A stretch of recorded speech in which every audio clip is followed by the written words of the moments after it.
justo el 150 aniversario. Al enterarme que este acto, preludio cultural de todo un año dedicado a nuestro paisano y escritor Felipe Trigo, se iba a celebrar aquí, en la biblioteca, me vino a la cabeza aquella frase de don Miguel de Unamuno, cuando al claustro de la Universidad de Salamanca, en octubre del 36, las arengas de un general y los exabruptos de sus seguidores lo profanaron.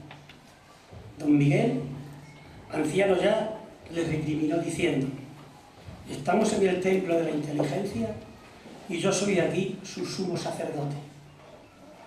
Salvemos la distancia. Aquí no vamos a profanar nada. Ni los ánimos ni las circunstancias se repiten. Quizás sea presuntuoso calificar este espacio, nuestra biblioteca, como templo, pero sí es al menos un santuario.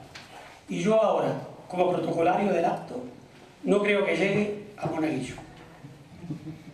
Valga lo que hoy presentamos como el inicio de toda una agenda cultural que se nos abre para homenajear a Trigo. Sírvanos de excusa la efeméride de los 150 años de su nacimiento aquí, en Villanueva de la Serena, de los que nos sentimos muy orgullosos, y sírvanos para honrar su memoria. Memoria que desde hace más de 30 años está latente entre todos sus paisanos. Más de 3 décadas, año tras año, se le recuerda y homenajea. Desde que el premio literario que lleva su nombre se explicita por todos los rincones de la lengua castellana. Su nombre, junto con el de Villanueva, viajan repetidamente por todos los rincones de habla hispana, que es como decir por todo el mundo, como en su día viajaron sus obras. Para la cultura cualquier excusa vale, y esta que manejamos más que justificada queda.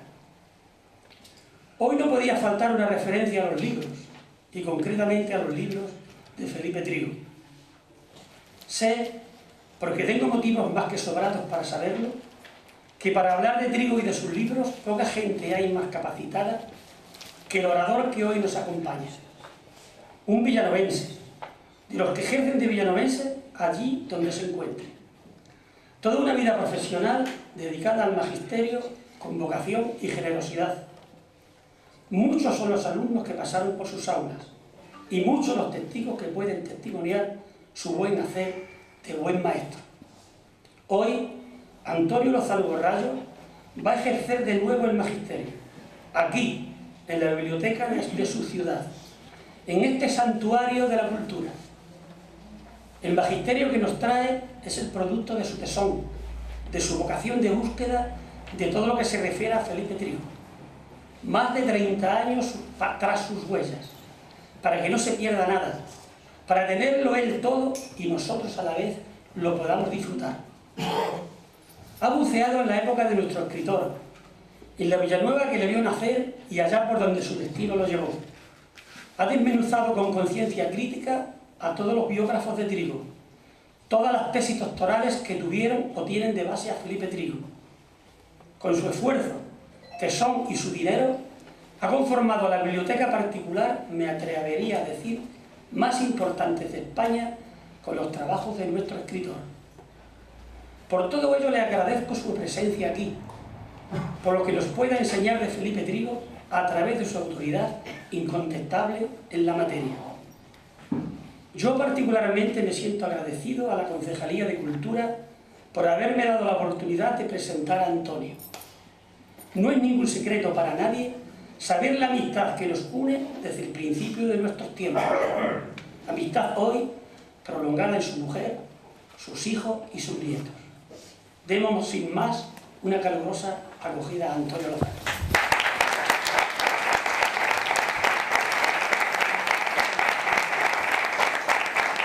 Autoridades, compañeros y compañeras, amigas y amigos todos, buenas noches. Permitidme agradecer a Antonio Barrante sus palabras de presentación, que entiendo un tanto subjetivas, y es que, como él ha dicho, somos amigos de la infancia y además un buen amigo. En la iglesia parroquial de Nuestra Señora de la Asunción de esta ciudad de La Serena, provincia de Badajoz, en 16 días del mes de febrero del año 1864.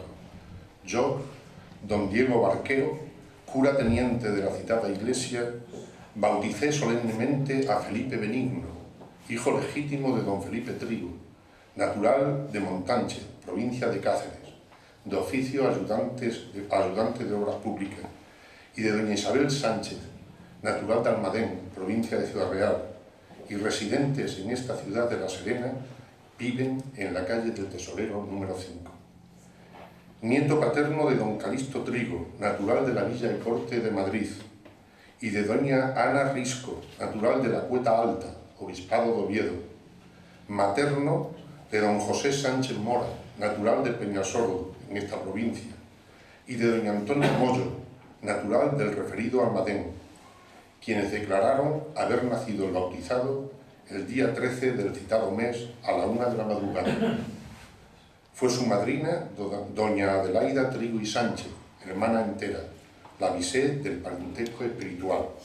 Fueron testigos don Manuel Camprovín y don Juan Gil, en fe de lo cual lo firmé Diego Barquero. Así consta en la partida de bautismo que aparece en el expediente militar de Felipe Trigo, y en el registro de la propiedad de Villanueva de la Serena se encuentran, entre otras muchas, las siguientes inscripciones. 26 del 7 de 1899. Casa en la calle Carrera, señalada con el número 27 moderno, de gobierno, antes llamada calle del Tesorero, marcada con el número 5. Don Manuel Lozano y Ujía vende a doña Beatriz Nogales de Orellana, etcétera, etcétera. Y ya con fecha 25 del 5 de 1968 aparece casa en calle Calvo Sotelo, antes Carrera, linda con la calle Hermana Carmen. Don José Morales Márquez o Márquez de Prado, a través de su apoderado Ramón Enrique de Luna Treviño, vende a don Luis Risueño Esteban y doña Antonia Gómez Morales, su esposa, para construir vivienda de protección oficial. Con lo cual creo que pueden descartarse cualquier duda sobre lugar, fecha y situación de la casa de nacimiento de nuestro escritor. Felipe Trigo se entrega al lector completamente en sus obras, nos dice Peset Pichard. Y Martínez San Martín matiza: no fue un memorialista, sino un creador de ficciones novelescas que se basó en su experiencia personal, en sus ideas y en sus estímulos vitales. Compartiendo ambos pensamientos, creo que nada mejor para dar a conocer su abundante producción literaria y los ideales que las inspiraron, tales como la injusticia social, la decadencia de España, la situación de la mujer, las relaciones familiares y el problema sexual. Para él, el primer problema, el más general y el más pertinaz de todos, que hacerlo partiendo de sus vivencias personales y sentimientos más profundos. En su vida vamos a encontrar las razones del hombre que escribe, como a él mismo le gustaba llamarse.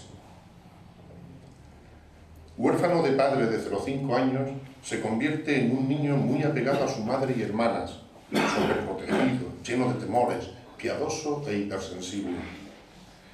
En su obra En los andamios, critica irónicamente la educación recibida y el ambiente escolar que le tocó vivir. Dice: enviáronme a una escuela oscura y triste, donde a mí y a otros 30 muchachos nos hacían cantar 9 horas cada día los carteles y la salve. A un niño marchó a Badajoz y al ingresar en el instituto sufre el consabido choque brutal de tantos adolescentes que le lleva a desarrollar una doble personalidad. Una externa, de defensa, de falsa integración al ficticio mundo de los adolescentes de la época, y otra interna, la del muchacho atormentado por profundas contradicciones e inseguridades por ese vivir y sentir distintos. En sus obras En camisa rosa, Los invencibles, Reveladoras, describe auténtico episodio amoroso del autor y su profunda crisis al encontrar el amor como algo maravilloso a la vez que torturante. Nos cuenta sus experiencias de amores puros, en adolescente, enfrentadas al amor lujuria de las mujeres de los prostíbulos o a las lascivias insinuaciones de las criadas o amigas de la familia. Ya a sus 16 años aparece su vocación literaria fundando un periódico en Badajoz. En su novela autobiográfica En camisa rosa nos habla del alquiler junto con otros amigos de una habitación para sede de redacción de un proyecto de revista y de la Sociedad Vinícola, nombre que indica la afición al alcohol del grupo de amigos. Pronto marcha a Madrid a estudiar medicina en San Carlos y como un pupilo más de las típicas pensiones de la calle Jacome Trezo, lleva una vida un tanto ajetreada. Uno de esos ajetreos lo recrea en su novela La clave, una relación con la mujer de un pariente suyo que sería la causa por la que la familia le retirase la ayuda económica con la que se mantenía como estudiante en la capital. También en Madrid intentó hacer periodismo y de hecho entró en un periódico donde algunos miembros de la redacción tomaban a broma al joven estudiante provinciano. Cuenta Manuel Abril que un redactor se distinguía en la faena de azorar al neófito y narra cómo éste, cuando se fue al pueblo de vacaciones, se vengó con falsos comunicados epistolares de una rica anciana que prometía al redactor azorar jóvenes una recompensa de herencia. Por supuesto, ni existía tal anciana ni tal herencia, desquitando así el récord con altivez de muchacho vejado injustamente. A los 21 años se casa sin terminar la carrera, con Consuelo Seco y Fabres, hija de una culta familia extremeña familiar de Rosso de Luna, joven inteligente que le ayuda a terminar los estudios y doctorarse a los 23 años, según su biógrafo Manuel Abril. Todas sus venturas y desventuras de estudiante aparecen perfectamente noveladas en su obra En la carrera. No obstante lo que afirman tanto Manuel Abril como Ángel Martínez San Martín sobre su doctorado en medicina en 1887, un año después de casarse, en el expediente militar de Felipe Trigo consta que se licenció en medicina y cirugía en Sevilla el 17 de octubre de 1889, con la nota de sobresaliente, y cuyo título fue expedido el 6 de noviembre del mismo año. Este dato cuestionaría la fecha de su estancia en Trujillano y Valverde de Mérida como médico. Entre agosto de 1888 y febrero de 1889, escribe en El Socialista una serie de 9 artículos con el título genérico de las plagas sociales, donde se muestra el compromiso por entonces del futuro novelista con el socialismo y se exponen los ideales y actitudes que más tarde constituirían el entramado de su mundo novelesco. Por uno de estos artículos, La prostituta, fue procesado Pablo Iglesias, ya que era el director del periódico. ¿Perdón?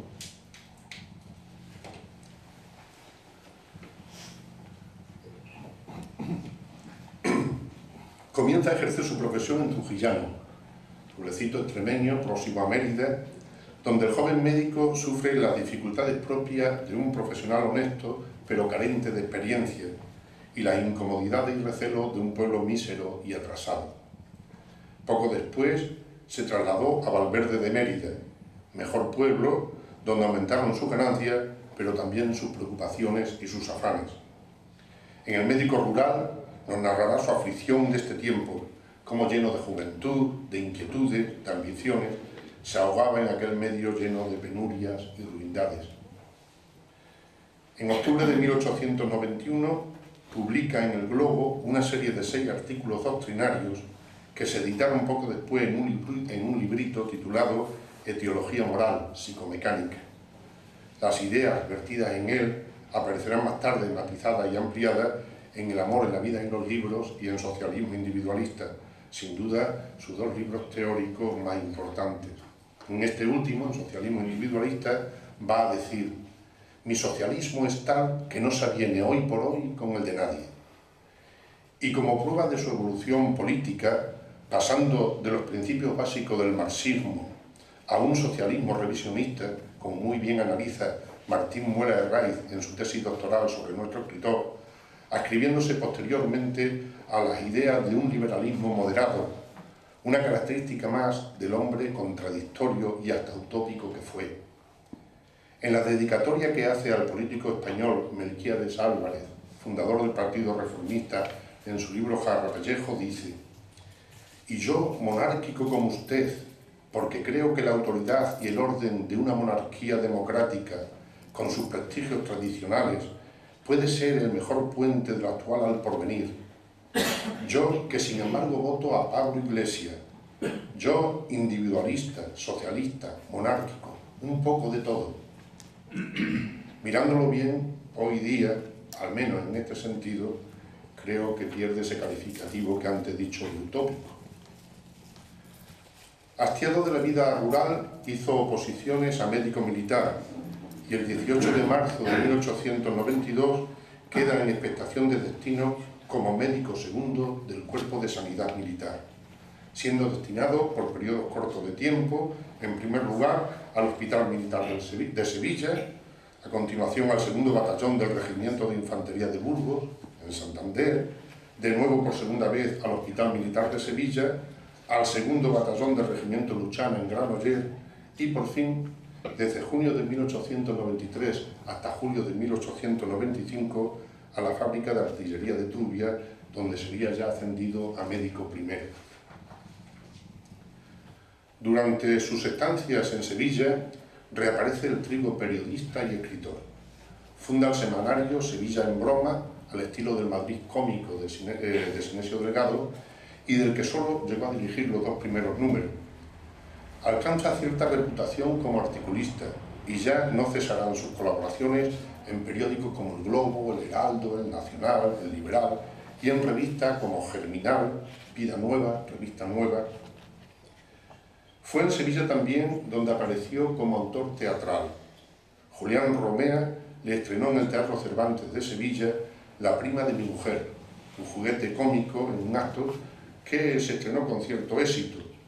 Según Manuel Abril, Trigo no tenía en estima su obra teatral y el éxito no le hizo cambiar de parecer.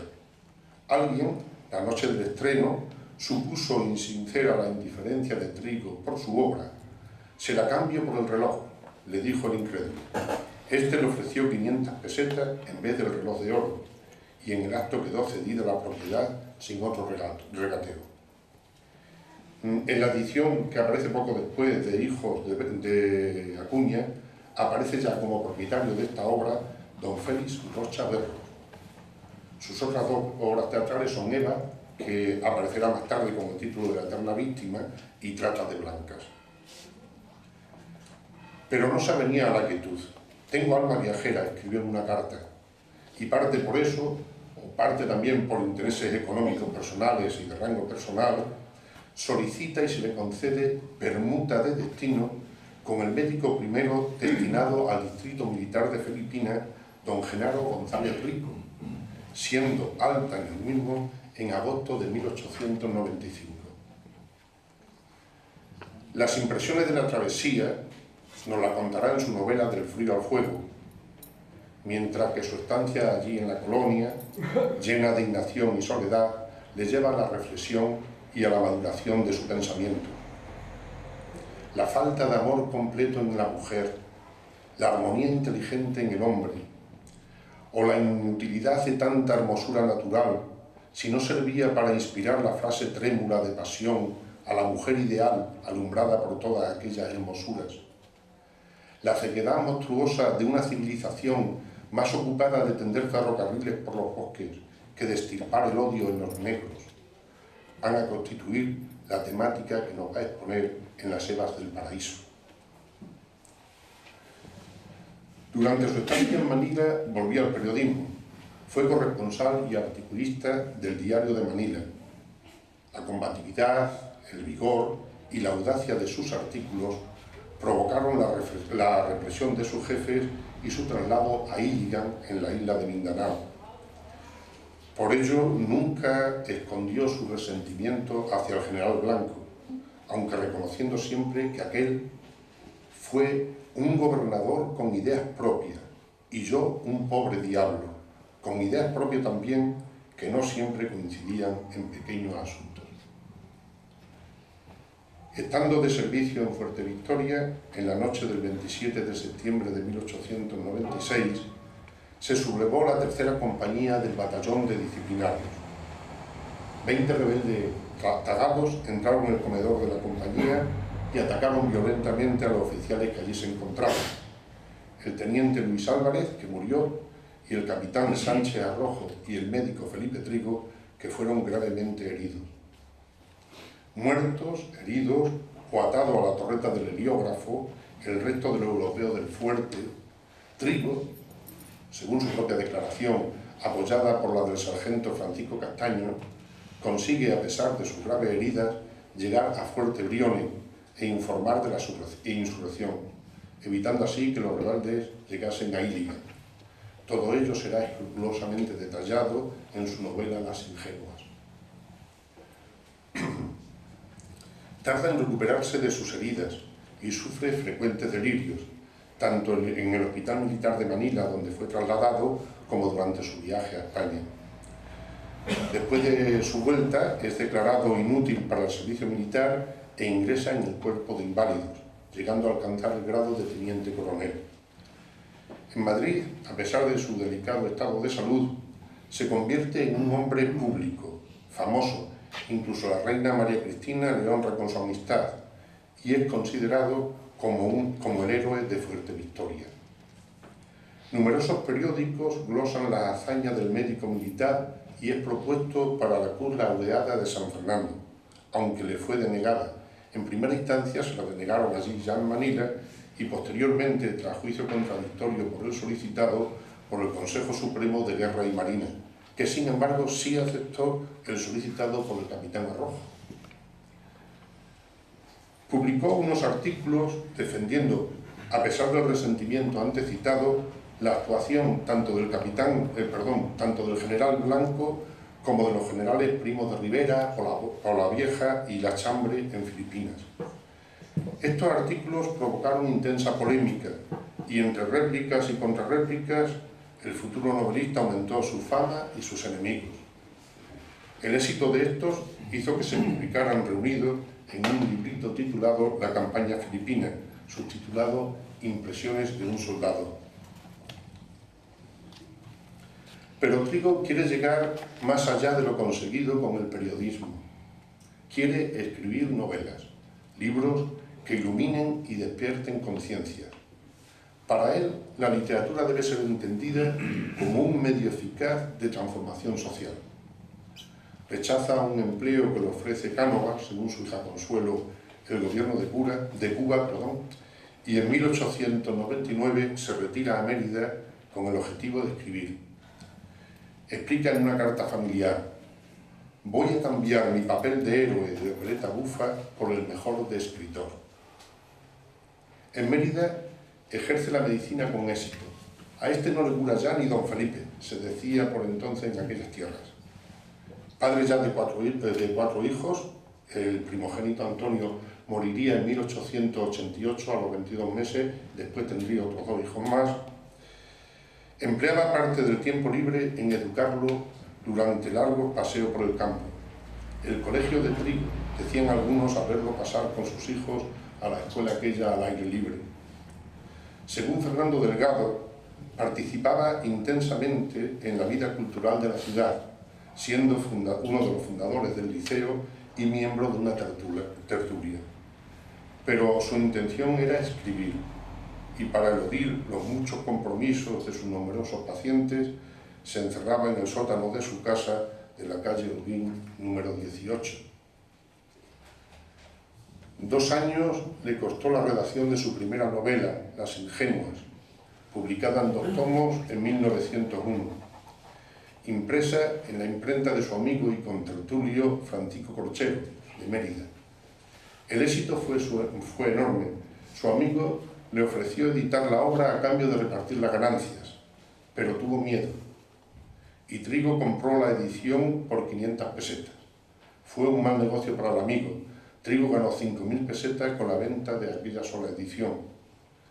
Según Cejador, El total de la ganancia por esta sola novela llegó a unas 100.000 pesetas y su renta de derecho de autor a finales de la primera década del siglo XX era de 60.000 pesetas anuales. Es fácil deducir, pues, que el éxito editorial para la época fue enorme. En 1903 publica La sed de amar, que marcará, según Andrés González Blanco, el inicio de otra etapa, porque si bien Las ingenuas le es superior como vestigio de la novela realista, en La sed de amar marca un género nuevo, rama degajada del frondoso tronco de la novela realista, la novela erótica. Preparó Socialismo individualista, clave ideológica de sus novelas, libro teórico en el que da su visión ante los problemas fundamentales del conocer, del sentir y del gobernar. En él nos dice: este no es un libro de propaganda, sino de observación indiferente. Es preciso seguir hasta el fin a la lógica, aún a trueque de indignar, por un lado, a los socialistas que quieren presentar el socialismo como una especie de fiera amansada y dócil, capaz de someterse a cuanto no sea iniquidad económica, y por otro, a los prejuicios sentimentales de todos los que querrían estereotipar el porvenir sobre el modelo actual de las costumbres. Alma en los labios, en 1905, vino a dar el golpe de gracia. Un atrevimiento semejante en ideas no se había visto nunca antes en la novela española. Aunque el éxito de crítica que obtuvo fue importante, no faltaron otras francamente adversas. Enrique Díez Canedo dice al respecto: su obra fue leída por el público y denostada por la crítica tal vez como ninguna otra lo ha sido en España. Clarín, poco después de publicar Trigo Las ingenuas, en un artículo demoledor en la revista Pluma y Lápiz, escribió: Felipe Trigo es un corruptor de menores y del idioma, y añadía: aunque escribe en español, desprecia las letras españolas actuales, y creo que también la lengua española, opinando a la vez que debería llamarse señor Oblé. La reacción de nuestro escritor ante estos ataques de don Leopoldo no dejó de ser curiosa, pues 4 años después Felipe Trigo publicaría una serie de artículos en El Imparcial sobre la tragedia de Alpuéscar con el seudónimo de Blé. Se le llamó novelista afrodisíaco, cinturón eléctrico, se le atacaba de falta de buen gusto, de moralidad, de erotismo barato. Él mismo escribe al respecto: son dos, lector, los cargos que se me dirigen de un modo sistemático: el de la grosera materialidad, o sea, de la pornografía, y el de la bárbara inconsciencia de mi estilo. Como es de suponer, esta ola de escándalo aumentó su popularidad y también aumentó la venta de sus libros. Pero Felipe Trigo siempre fue un hombre trabajador y metódico. Al escribir, al igual que en la vida, todo lo calculaba y lo planteaba con meticulosidad, y luego lo corregía y sintetizaba con rigor.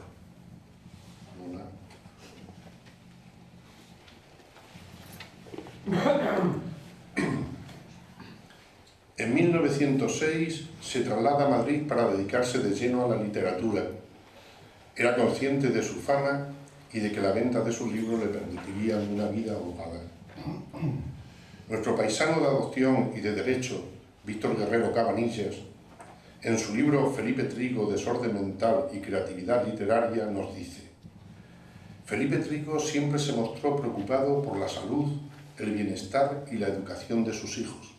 Y añade: y el afán de dar a todos, hijos e hijas, una carrera universitaria, algo realmente insólito en aquel tiempo para la mujer. Y lo consiguió. Su hija Julia sería odontóloga, Luisa médica puricultora y la pequeña Consuelo doctora en letras. Publicó las novelas El frío al fuego, La altísima y La bruta. Siempre se preocupó por la promoción y venta de sus libros, y ya por esta época confeccionaba él mismo anuncios elogiosos de ellos, y lanzó unas postales con las inscripciones Escritores Ilustres Serie A. Ni había tal serie ni más editor que el propio interesado. Pero estos procedimientos, de los que él mismo se reía, no trascendían a la composición de su obra, sino que lo hacía porque las estimaba una vez escritas. Manuel Abril describe al Trigo de entonces con las siguientes palabras: era de trato encantador, hombre que escribe, en efecto, no literato. Se hallaba uno a su lado libremente, en presencia de una persona afable, generosa, cordial, constantemente llana. Al respecto, Alfonso Ruiz de Aguirre escribe: a diferencia de Abril, yo sí estoy convencido de que tras su intención social y económica, el autor de Jaraballejo y el médico tal acariciaba pretensiones estéticas, es decir, pretensiones literarias. Trigo siempre trabajó mucho. Reclamado por publicaciones y editores, escribió, además de novelas, narraciones cortas en colecciones como El Cuento Semanal, Los Contemporáneos, la novela corta, la novela teatral, el libro popular, y una colección de cuentos de juventud con el título de Cuentos Ingenuos. También escribía prólogos solicitados por escritores noveles que en ocasiones aprovechaba para polemizar. En uno de ellos se incluyó entre los médicos insignes que abandonaron la medicina por la literatura y salió del revuelo levantado aclarando: insigne no quiere decir sino poseedor de un signo distintivo, y yo tengo una mano anquilosada y un balazo en la sien, dos signos bien distintivos. En febrero de 1907, invitado por Emilia Pardo Bazán, directora del Ateneo de Madrid, inauguró una serie de conferencias autocríticas de escritores, y de la conferencia le salió un libro, El amor en la vida y en los libros, en el que hace una detallada exposición sobre las distintas estimaciones del amor, los modos del amor y cómo será el amor en el futuro. Luego tendría que sintetizar el libro para dar la charla, que titularía La importancia de la crítica ante la importancia de lo emocional en la novela moderna. Otros libros de tipo teórico posteriores son Crisis de la civilización y el varias veces citado En los andamios. En 1908 forma parte del jurado de un certamen literario convocado por El Cuento Semanal, junto con Valle Inclán, Pío Baroja y Eduardo Zamacois, amigo suyo y director de la colección. El premiado fue Gabriel Miró por su obra Nómadas. En Madrid trata a los literatos más famosos de la época: Benavente, Los Quinteros, Pardo Bazán, Unamuno, Valle Inclán. Las opiniones de estos y otros muchos sobre la obra de Trigo son dispares y muchas veces nada positivas. Mientras la noble escritora gallega dice que es el único entre los novelistas españoles que profundiza en el estudio y análisis de la pasión. Es un místico latente. La cualidad fundamental de su estilo es el brío, esa impetuosidad que se encuentra en tan pequeño número de escritores. Julio Cejador afirmaría por un lado: escribe muy mal Felipe Trigo, y luego por otro dirá: toda la escala afectiva, lo fuerte y lo tierno, lo blando y lo duro, está en su mano. Siente recio y sabe hacer sentir recio. No hay en España quien en esto le aventaje. Y Unamuno, al que Trigo llamaba mi adorado y cordial amigo enemigo, le escribe en una carta: en el fondo no me enojan sus ideas, como usted dice que le enojan las mías, me apenan. Y me apenan porque las veo compartidas, y preveo que ese diluvio de sensualidad puede incapacitar a nuestro pueblo si no se corta como se cortará para la alta obra de la cultura.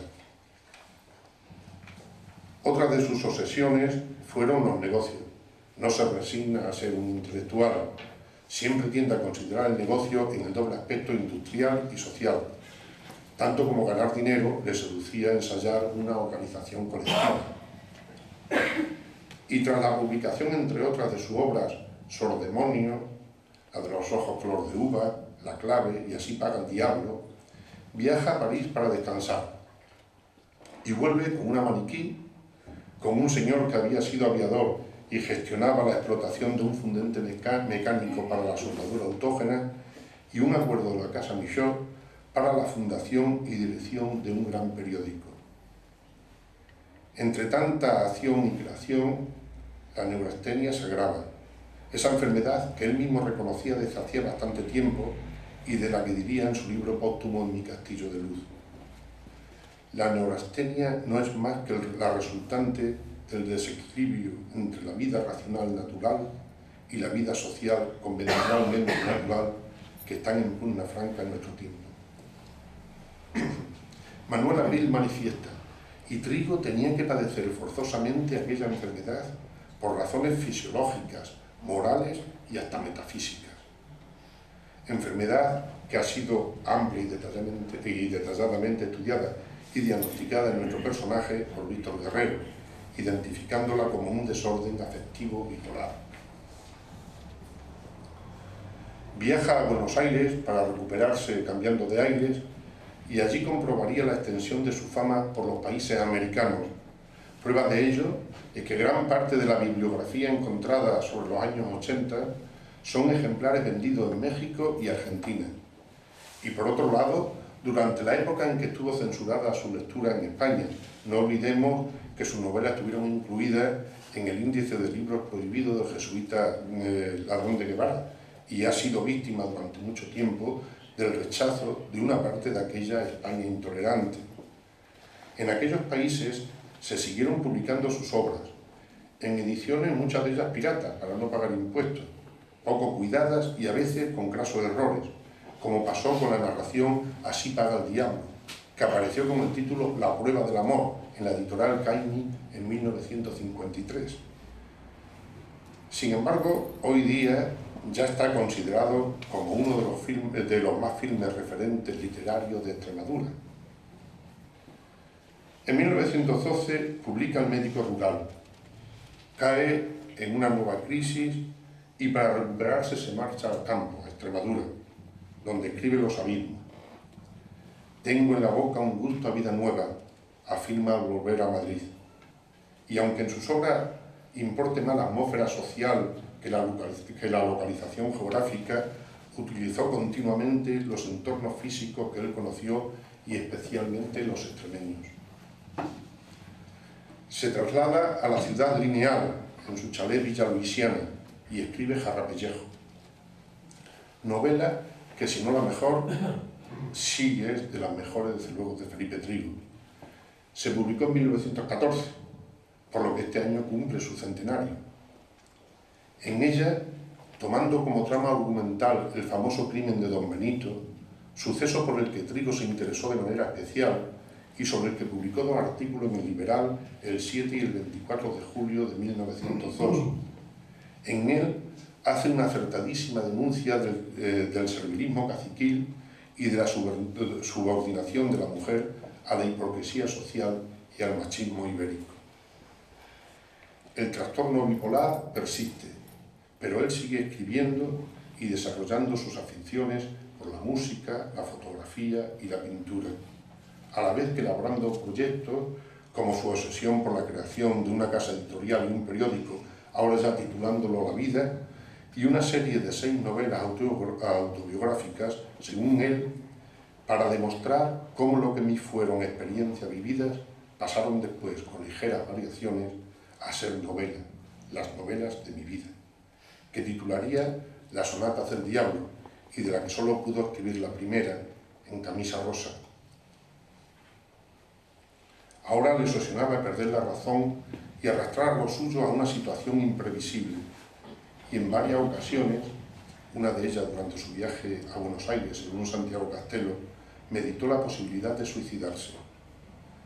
Víctor Guerrero afirma: la devastación del trastorno bipolar, presentida anticipadamente, representó para él una permanente angustia aterradora y una inconmensurable tragedia personal. Se suicidó de un pistoletazo el 2 de septiembre de 1916. Manuel Abril, su amigo y primer biógrafo, opina: a Felipe Trigo se le impuso aquellos días el suicidio no como un alivio y como una sugestión inherente a la enfermedad, sino como un deber. Los suyos siempre pensaron que su muerte fue un sacrificio impulsado por el amor, para ahorrarles el dolor de verles sufrir sin esperanzas. ¿Quién puede ponerse en el lugar de un hombre y saber qué pensaba la mano que agarraba el revólver? Viene a decir Díez Canedo. Las palabras finales del escritor hacen pensar en una enfermedad incurable, la neurastenia, o mejor ya, el trastorno bipolar. Quizás estas palabras de Víctor Guerrero puedan dar, al menos en parte, una posible respuesta. Para él, persona profundamente narcisista, la de poder llegar a perder el juicio es una eventualidad intolerable. Le aterraba la idea de llegar a verse incapacitado para la literatura.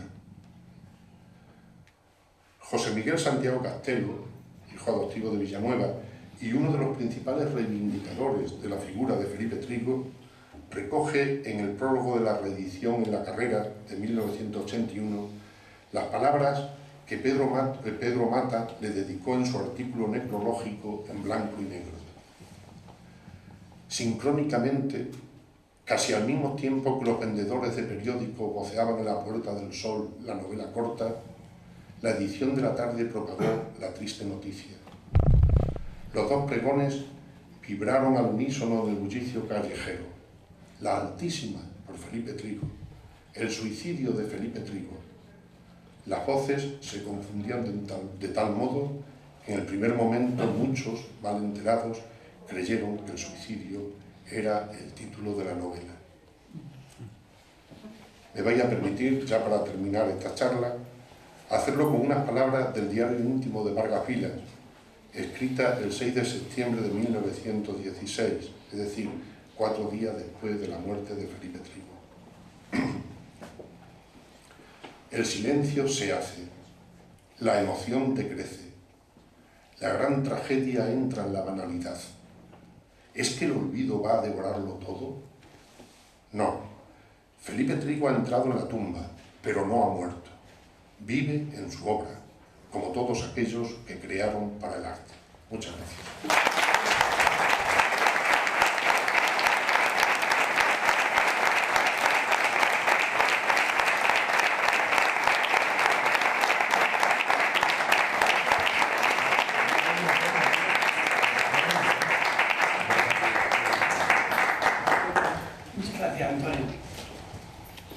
Seguimos con el programa y damos paso a José Antonio Casado, profesor de música de la Escuela Municipal, licenciado superior de guitarra clásica por el Conservatorio de Badajoz, que nos presenta 2 obras: Habanera de Bartolomé Caraballín y Día de Noviembre, de Leo Broca. Con ustedes, José.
A continuación, Miguel Ángel Gallardo, alcalde presidente, va a tomar la palabra para pormenorizarnos lo que va a ser el conjunto de actos que se van a desarrollar a lo largo del año.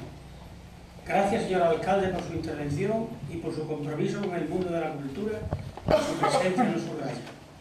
Es de agradecer que, a pesar de la cantidad de urgencias que lleguen a su despacho, siempre tenga un hueco en su agenda para este tipo de actos. Bienvenido, señor alcalde.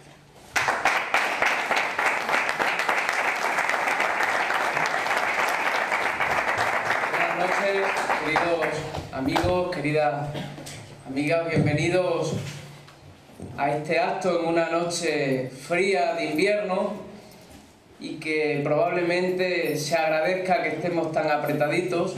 Espero que las obras de la Cámara Agraria, que van a buen ritmo, nos permitan tener un salón en esta biblioteca para este tipo de actos. Permitirme que agradezca especialmente a José Antonio Casado, que con una gripe terrible y con fiebre ha querido estar aquí, no ha querido perderse este acto y por lo tanto eso muestra su amplio compromiso con la cultura, pero también con su ayuntamiento. Nació en esta misma calle, unos metros más abajo de donde nos encontramos. Tal día como hoy, hace 150 años. Su padre, ayudante de obras públicas, hoy correspondería a aparejador más o menos, había fijado su residencia en Villanueva, pues trabajaba en la construcción del tramo de Magacela a Mérida del ferrocarril Madrid-Ciudad Real-Badajoz. El establecimiento del ferrocarril por Villanueva, que debemos lo mismo que el título de ciudad a la intervención de Francisco Luján, ministro de Fomento con Espartero en 1856, daría un vuelco positivo al exánime desarrollo industrial, comercial, demográfico y urbanístico de la ciudad. Villanueva pasó de tener 7.200 habitantes en 1842 a 10.177 en 1869, en la niñez de Felipe Trigo. Así podemos hacernos una idea completamente fundamentada de cómo era nuestra ciudad en aquella época, a través de datos que, por cierto, podemos conocer gracias a la encomiable labor de recuperación del Archivo Histórico Municipal, ya disponible y al alcance de todos al haber sido digitalizado parcialmente por la Diputación de Badajoz. En alguna ocasión me he preguntado y he compartido con algunos de vosotros si realmente es tan importante invertir esfuerzos y recursos en rescatar episodios y fechas de nuestro pasado. Y afirmo rotundamente que lo es. No es solo una cuestión de conocer nuestra historia, con la importancia que conlleva, sino de construir una identidad colectiva. Y gracias también a pasos como el que se han ido dando en estos últimos años, podemos reunirnos de la forma que lo hacemos esta noche. Conmemoramos el día que nació uno de nuestros hijos más ilustres y uno de los escritores de mayor renombre, Felipe Trigo. En la biblioteca, además, que lleva su nombre, para presentar un programa de actividades que se desarrollará a lo largo de este año. Me satisface personalmente no solo por lo que representa para nuestra ciudad y su proyección en el ámbito de la cultura, sino por lo que manifesté el pasado mes de diciembre en el fallo del Premio Literario, cuando adelanté que en el presente año evocaríamos el 150 aniversario de su nacimiento, valorar lo que tenemos, sentirnos orgullosos de nuestro patrimonio y construir un futuro con el sentimiento de pertenencia a una comunidad. El programa que presentamos hoy viene identificado por una marca, una seña de identidad que será visualmente el soporte de este año dedicado a Felipe Trigo. Además de la cartelería, programas, dípticos y todo lo relacionado con el ámbito de la cultura, la marca que tengo el gusto de daros a conocer esta noche figurará en papeles y correspondencia oficial y timbre del Ayuntamiento. La idea es sencilla y directa. Perfil del escritor, su nombre, la fecha del aniversario y la ciudad natal. Y antes de dar paso al programa, el reconocimiento al buen trabajo, con pocos medios y mucha imaginación, realizado desde el equipo de cultura y también del gabinete de alcaldía. La ilusión demostrada ha hecho posible dar forma a estas efemérides. Sí quiero señalar que se trata de un programa austero y sencillo, pero con idea de que llegue a todos. En su conjunto podemos señalar que ha sido nuestra pretensión abarcar a todas las facetas de la cultura: literatura, teatro, cine, música, que se verá complementada con diferentes exposiciones. De forma detallada lo tienen en el programa, de ahí que únicamente destaque algunos aspectos. Hemos iniciado el programa de actos con la conferencia Apuntes bibliográficos sobre Felipe Trigo, de Antonio Lozano, al que quiero dar la enhorabuena públicamente. Acto que además ha sido presidido por nuestro cronista oficial, al que le agradezco también su presencia y su compromiso. Y la colaboración, siempre la colaboración de Porticus, además de esta noche de José Antonio Casado. El próximo jueves tendremos la presentación del último libro de Víctor Guerrero. Para ello contaremos con la presencia de Jesús Sánchez Adalid y de la consejera de Educación y Cultura, Trinidad Nogales. A partir de marzo, una de las novedades del 150 aniversario de Felipe Trigo. Mensualmente se expondrá un documento o un manuscrito de nuestro archivo municipal.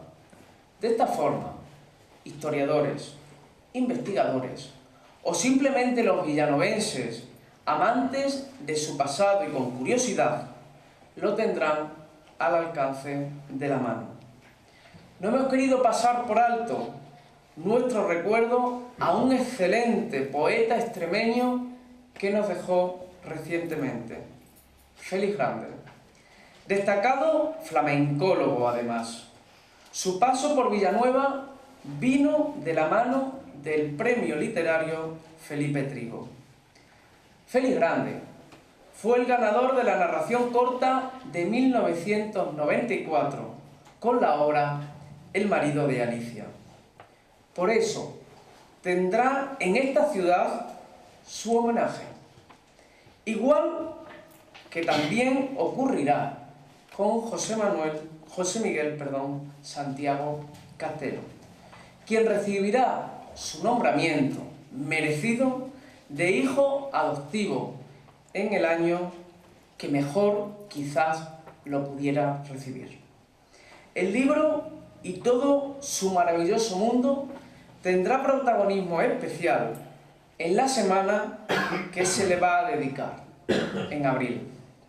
Y entre las actividades, la lectura ininterrumpida de Jarrapellejos, una de las obras más populares de Trigo y que en el presente año cumple el centenario de su publicación. También será el eje central del ciclo de cine extremeño que se llevará a cabo. Con el apoyo y colaboración de nuestro ayuntamiento, la Federación de Asociaciones Culturales de la Siberia, La Serena y Vegas Altas, SISEVA, desarrollará unas importantísimas jornadas en el mes de octubre. Si bien el eje central del encuentro es la figura de nuestro escritor, numerosas comunicaciones, conferencias, mesas redondas, exposiciones, entre otras actividades, potenciarán, sin duda alguna, esta conmemoración. SISEVA, en la persona de su presidente Dionisio Martín, está desarrollando una excelente labor en la recuperación de nuestra memoria, historia y personajes, que luego se publicará en las actas de las jornadas, y de esa forma todo lo investigado ni se olvida ni se pierde. Así ocurrirá con lo que se exponga y se dé a conocer en las jornadas de Villanueva de la Serena. Finalizo este resumen del programa, que hoy comienza con dos certámenes literarios que son claves para entender nuestra identidad en el mundo de la cultura, tanto el infantil y juvenil como el más que consolidado, que este año cumple 34 ediciones. Los premios literarios, apadrinados por Felipe Trigo, seguirán marcando la senda por la que transcurre el nombre del escritor, nacido hoy hace 150 años, paralelamente al de su ciudad, Villanueva de la Serena. Feliz aniversario, y que los villanovenses participemos y compartamos esta conmemoración. Buenas noches.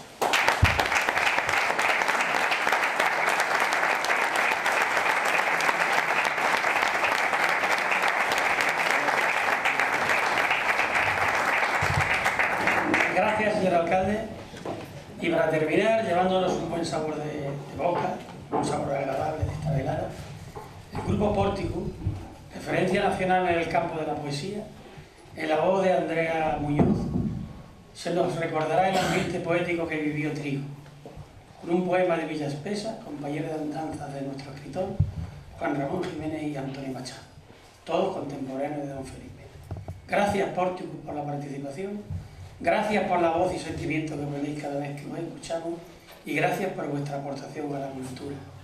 Al final, después de Andrea, tenemos también las gracias a José Antonio, que nos cerrará la velada interpretando los preludios y zambas de Félix Bustamante. Andrea, asómate al balcón. Cesa en sus bromas y la tristeza de la tarde siente. El sol, al expirar en occidente, de rojo tiñe las vecinas lomas. El jardín nos regala sus aromas, veje el aire las hojas suavemente, y en las blancas espumas en torrente remojan su plumaje las palomas. Al ver con qué tristeza en la llanura amortigua la luz su refulgencia, mi corazón se llena de amargura. Quizá el amor que en vuestros pechos arde, apagarse veremos en la ausencia, como este sol en brazos de la tarde.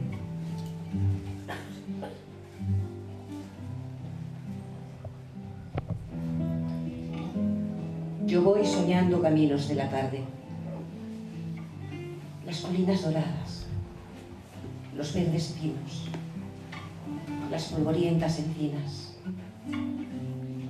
¿A dónde el camino irá? Yo voy cantando viajero a lo largo del sendero. La tarde cayendo está. En el corazón tenía la espina de una pasión.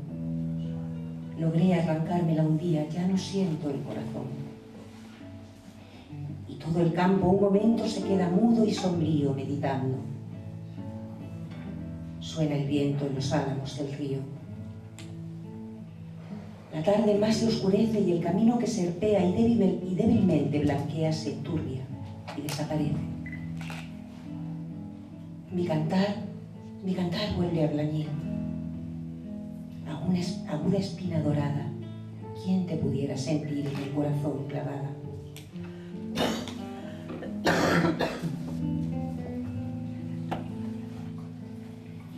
En ti está todo, mar. Y sin embargo, que sin ti estás, que solo, que lejos siempre de ti mismo. Abierto en mil heridas cada instante, cual mi frente tus olas van, como mis pensamientos, y vienen, y van y vienen, besándose, apartándose, en un eterno conocerse mar y desconocerse. Eres tú mar y no lo sabes. Tu corazón te late y no lo siente.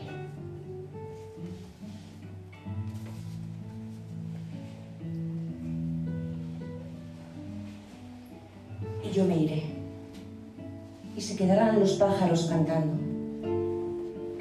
y se quedará mi huerto con su verde árbol y con su pozo blanco. Todas las tardes el cielo será azul y plácido, y tocarán, como esta tarde están tocando las campanas del campanario. Se morirán aquellos que me amaron y el pueblo se hará nuevo cada año. Y en el rincón aquel de mi huerto florido y encalado, mi espíritu errará, nostálgico.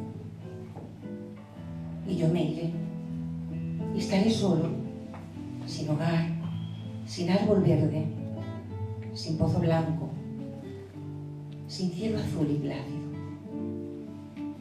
Y se quedarán los pájaros cantando.